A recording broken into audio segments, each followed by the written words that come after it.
बढ़िया भारे ना जाबर पायल ये मजेदार बा बढ़िया भारे ना जाबर पायल ये मजेदार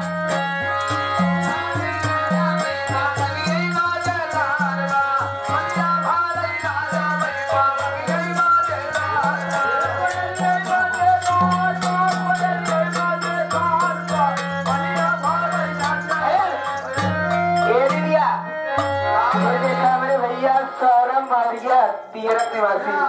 नमस्कार भैया साजन नमस्कार बा बढ़िया भारे ना जाबर पायल ये मजेदार बा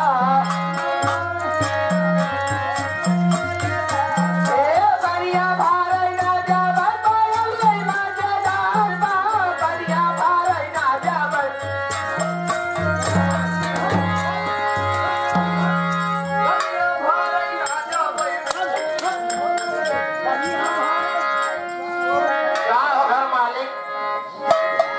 ऑर्डर दिया ओकरे बाद पैसा दे के मरवाता हुआ का घर मालिक की तरफ से